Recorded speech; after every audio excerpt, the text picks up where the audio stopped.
Members of the band Metallica are renowned the world over as kings of heavy metal. But as Luke Burbank explains, a special few give thanks to them for a very different reason.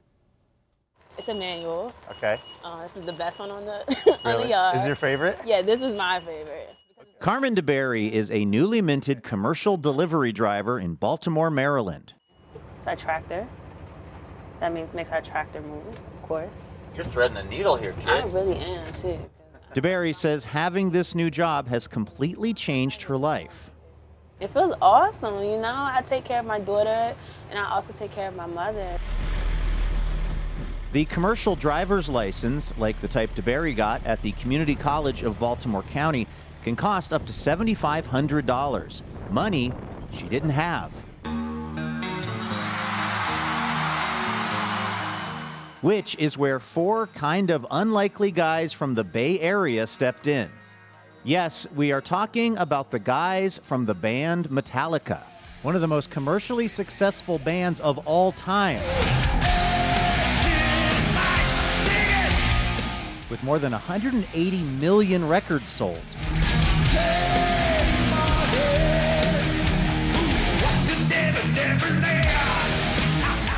I mean, to be honest, I didn't know when I first signed up that it was through Metallica. They just called it a scholarship. A Metallica scholarship, to be precise. Part of the over $10 million, that's right, $10 million, the band's charity, All Within My Hands, has donated to workforce education, mostly in the form of grants through trade schools and community colleges. Not everyone is built for college, and not everyone needs college. Metallica lead singer James Hetfield should know. He himself is the son of a truck driver, something he hasn't forgotten. It was very evident during COVID, you know, when we weren't able to go out and do our thing. Entertainment, service went, but the plumber, the electrician, the truck driver, the people that needed to help keep America running were there. And thank God for them. You know, my thought is that the next millionaires will be the tradesmen. We all came from, pretty humble beginnings. Robert Trujillo, Metallica's bassist, worked in construction before he became a professional musician.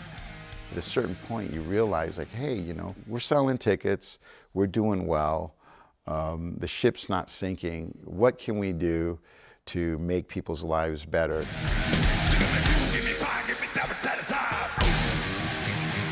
The band's Philanthropy actually began with the simple question of what to do with their leftover food backstage at the sports arenas and stadiums they'd been playing.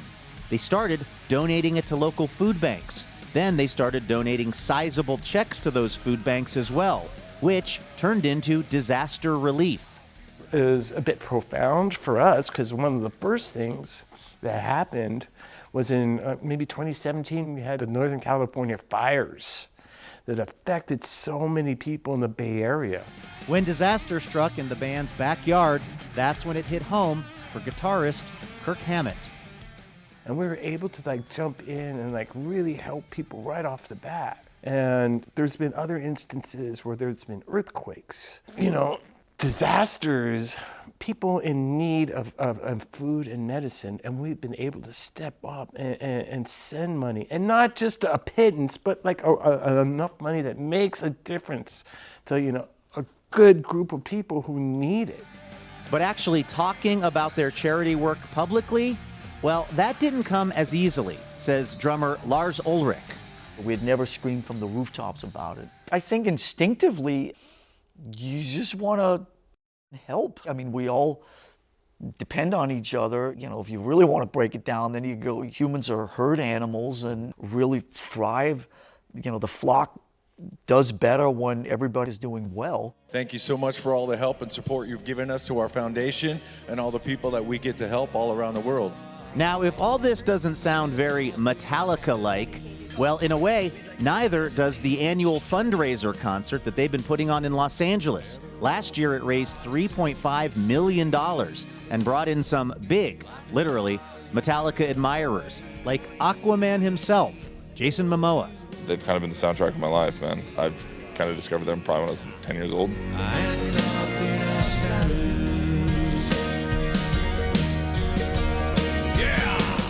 think these are your heroes. These are my heroes.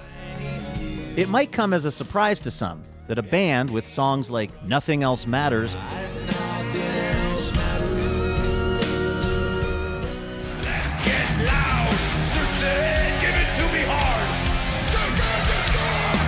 and Seek and Destroy spends so much time thinking about how to better other people's lives. But for Hetfield, it's a thought process that comes with age. It seems clearer that we have a purpose, and that purpose is to bring joy to people on this planet.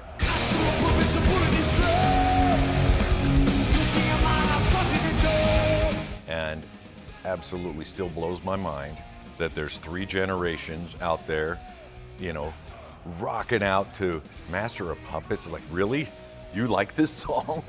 Okay. That was written when I was 22 years old and I was pissed off. But beyond what we've done in the music thing, as you get older, you start to see the world in a different light. You know, my philosophy is you're climbing to the next layer of the high rise, and the older you get, the better the view is of the world and what you get to see and where you can be of service. And this is certainly one of them. Hello. I'm Carmen. I'm the CDS. Oh, you're Carmen. Yes, thank you so much. I really appreciate everything you've done. Up until now, Hetfield had never actually met a Metallica scholar. But that all changed backstage before a show in Landover, Maryland, when a very appreciative Carmen DeBerry stopped by. And actually, I really think that your scholarship, me telling them about your scholarship, is what got me the job. Nice. Because once I told them, you know, that I got the Metallica scholarship, they were like, what? They got their entrance, and they took a chance with me, and I appreciate it. Right on.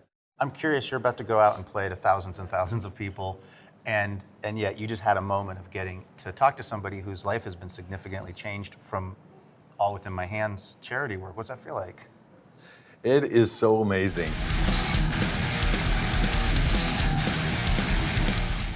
We get to go make some people smile out there, deliver the goods by playing songs that saved us in our lives.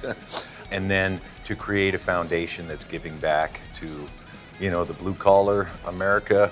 We get to go from thousands that are making big noise that we know we're impacting, but to get a one-on-one, you know, heart-to-heart with somebody whose life you've changed, it changes mine.